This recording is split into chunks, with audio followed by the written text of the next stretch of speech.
Hey there, boys, girls, and flying squirrels. My name's Joe Keyport, and you're listening to the Ear Coffee Podcast.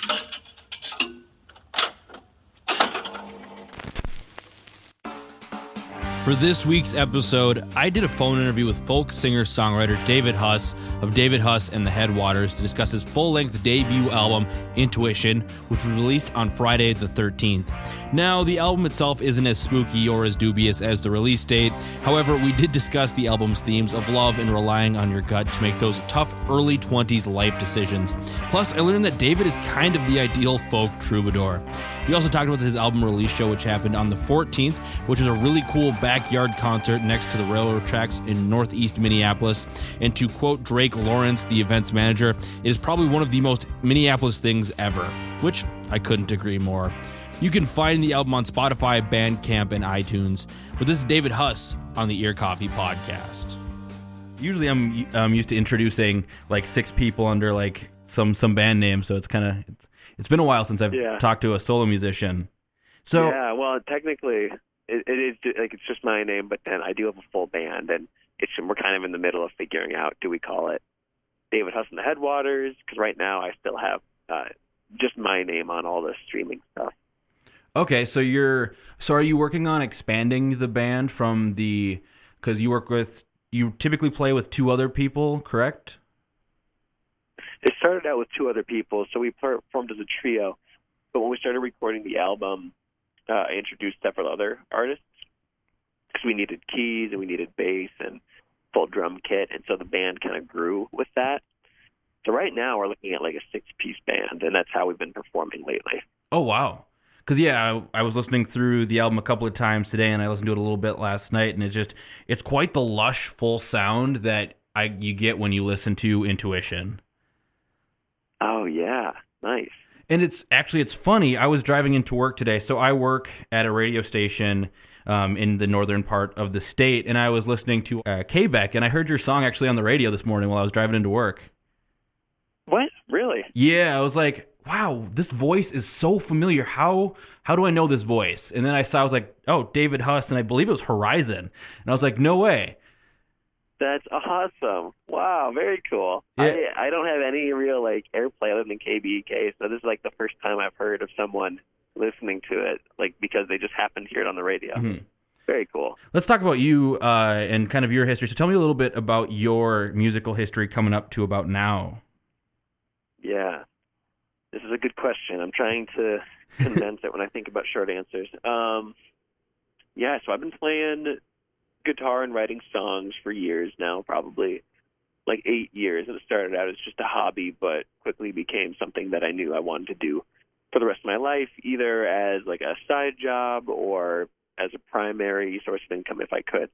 So I've kind of been working up to this point for a while. Some turning points for me musically.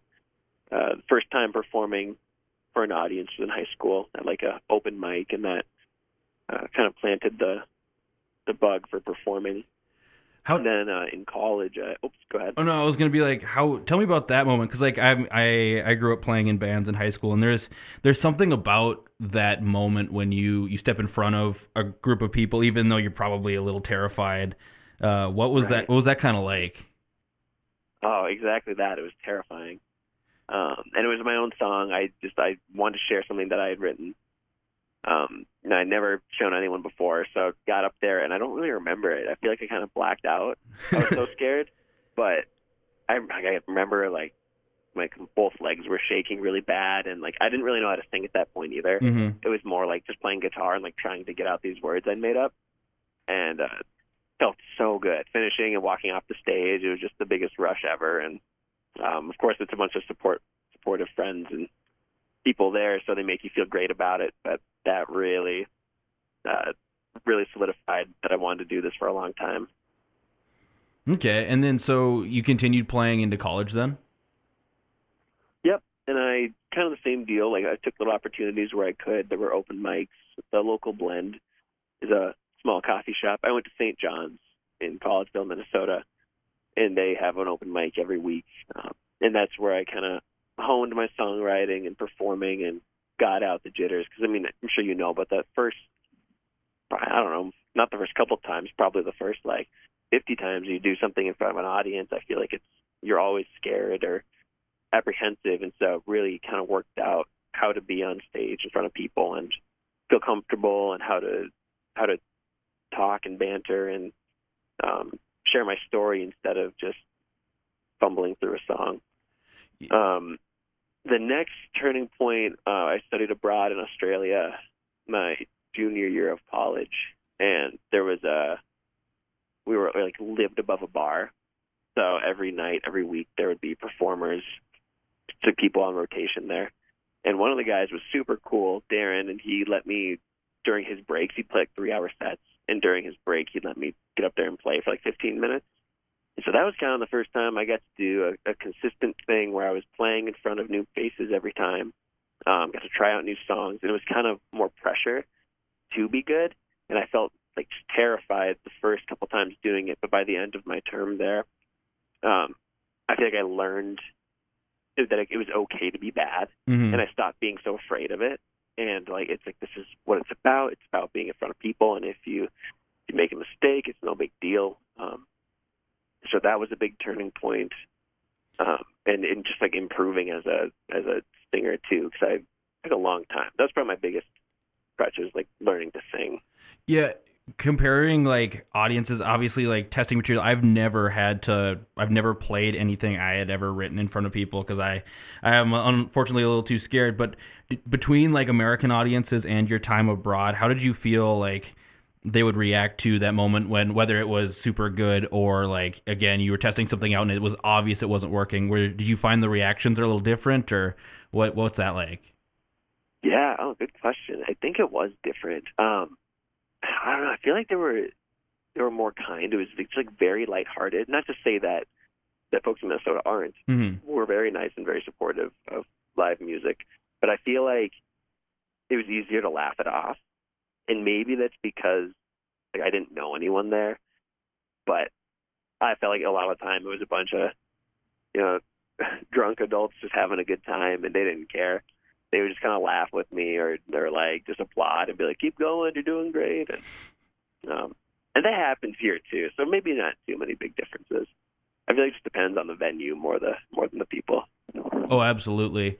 So kind of moving to today, your debut album, which will be coming out in September, on September 14th, is titled Intuition. So kind of tell me about writing that record. Was that something, did you take a lot of the songs you had spent working on, when you were abroad and at home, did those kind of make their way into the record, or kind of tell me about that? Yeah, the album, the writing process, it spans over like 4 years or 5 years. From like there's 10 songs on the album, and I fit them in over the course of 5 years of writing.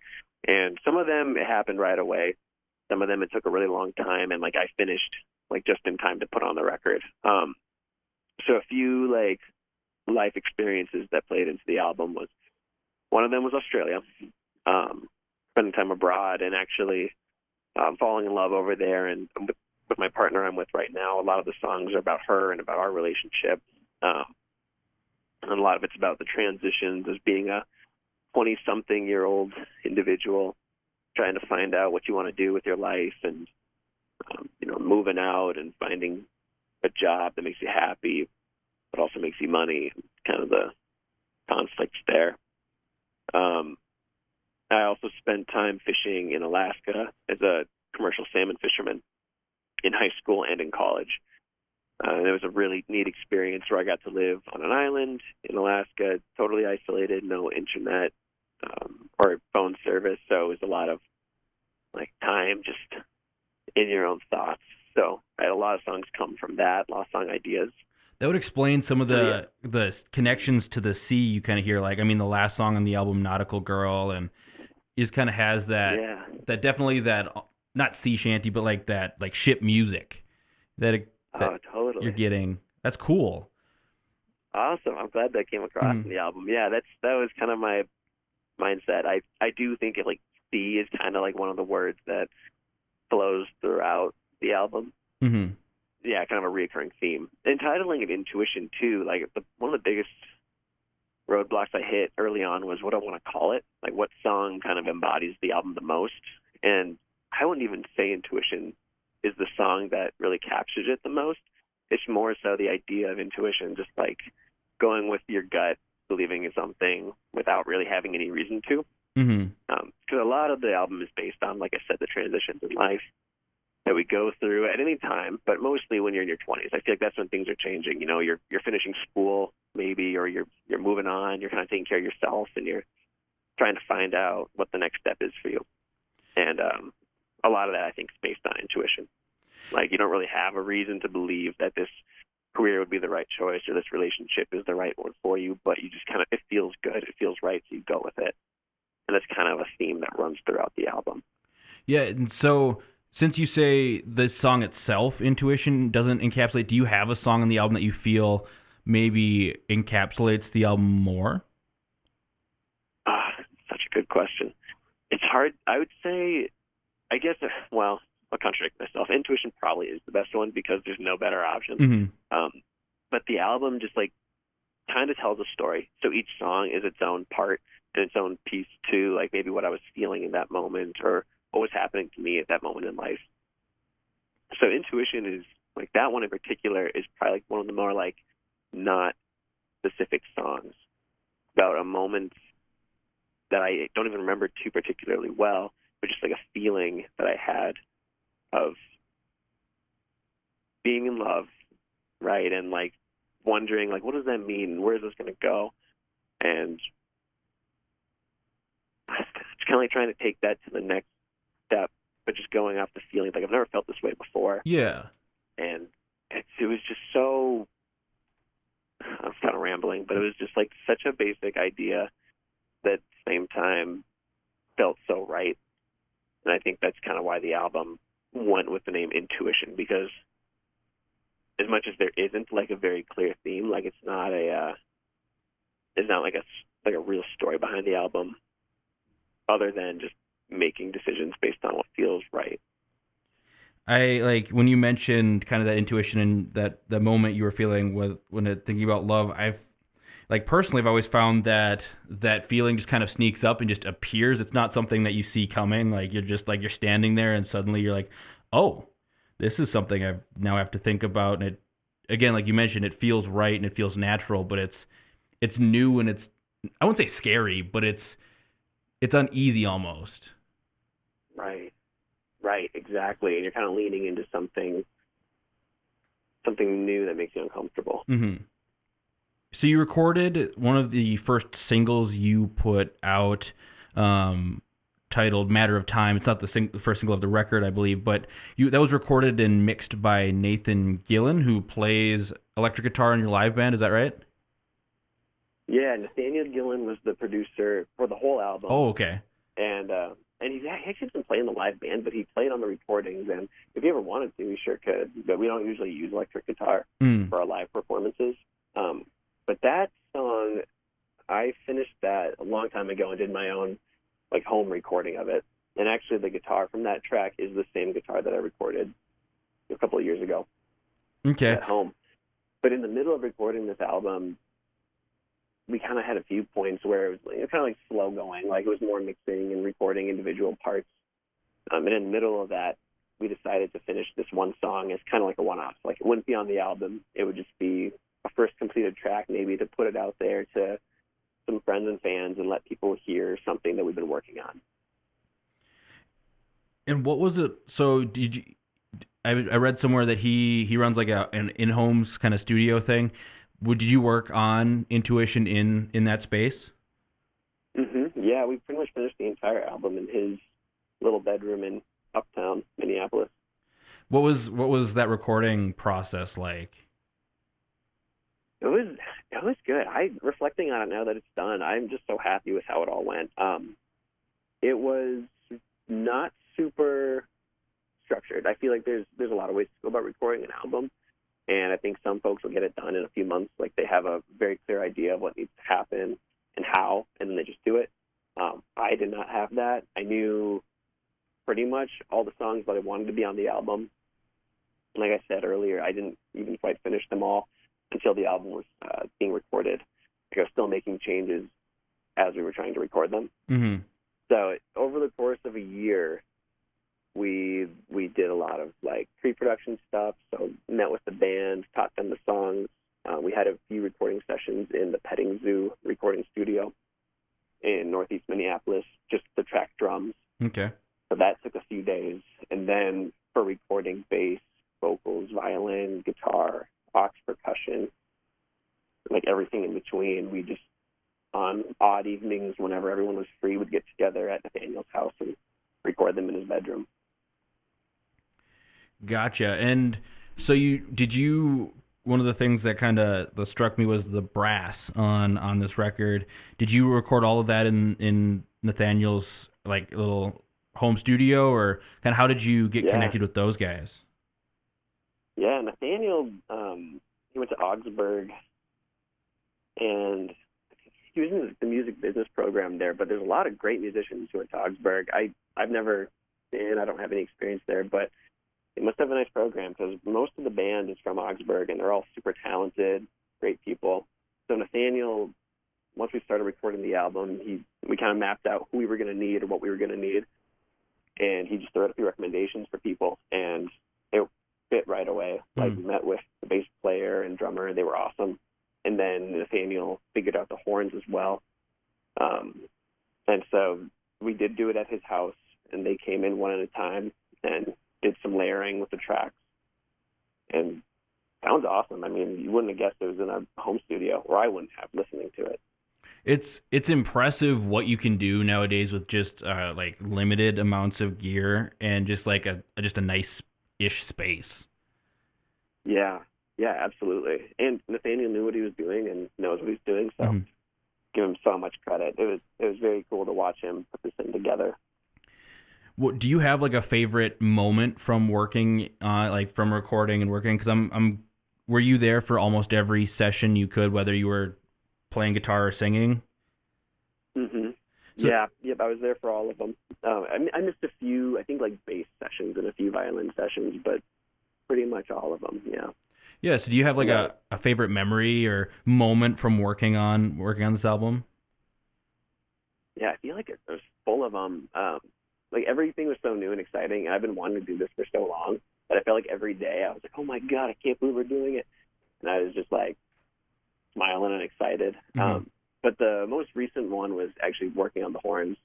I just think brass is so cool, and it's so full and kind of like hits you in the chest. So sitting in his small bedroom, I think it was probably the French horn specifically. Like when she started recording her parts, I was just blown away. And I hadn't written any parts. Nathaniel wrote the parts for all the horns and kind of pieced it into the song.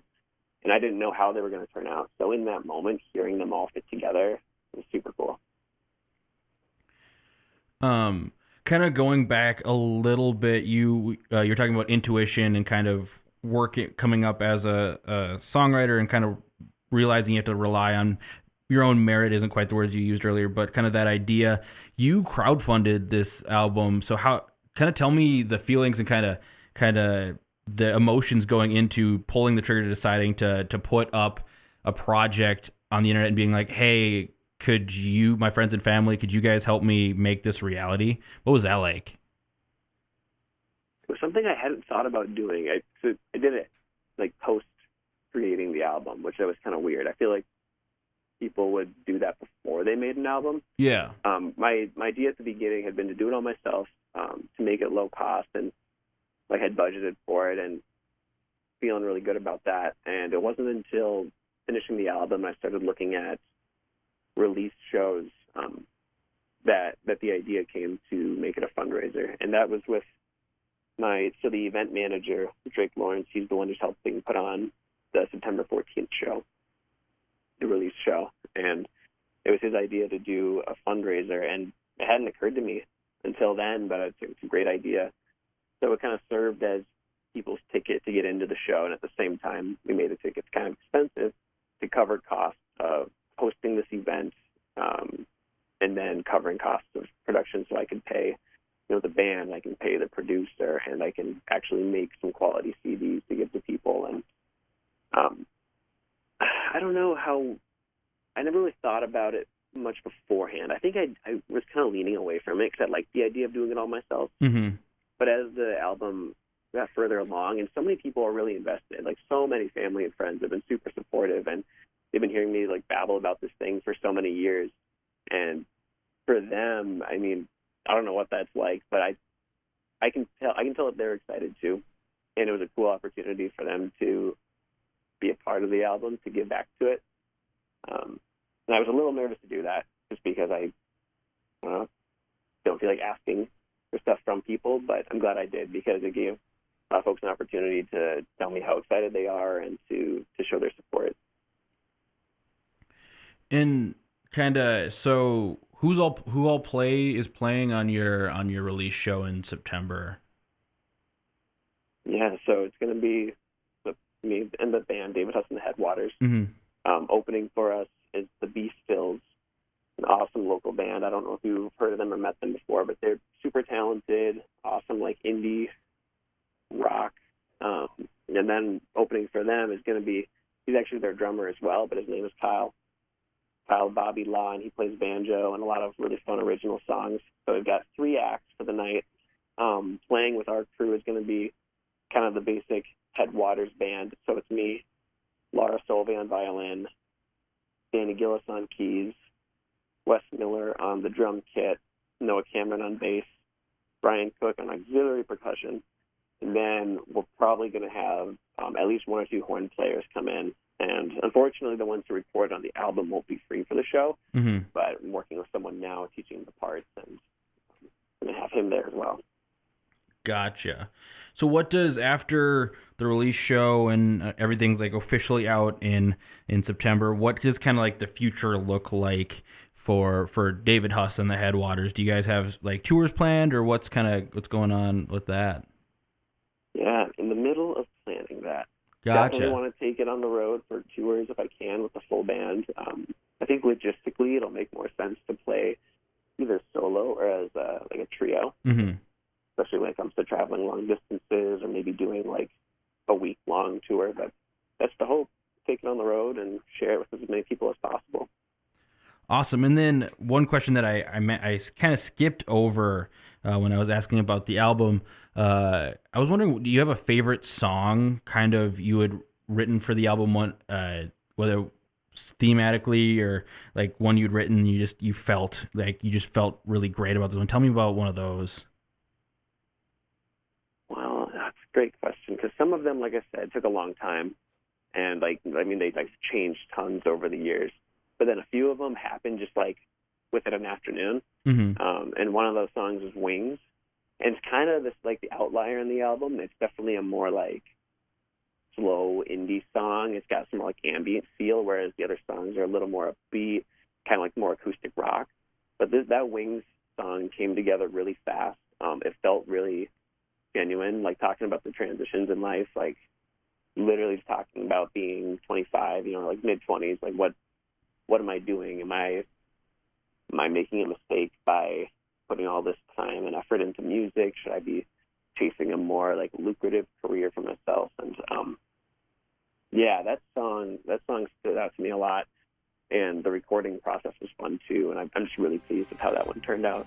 Well, that's it for me. Thank you for coming on the podcast. Yeah, for sure. Thank you. The Ear Coffee Podcast is a companion to the blog of the same name. If you like this episode, please leave us a rate and review so we can stand out among the other music podcasts. You can follow us at Twitter, Facebook, and Instagram @EarCoffee. Thank you for listening, and we'll see you next time.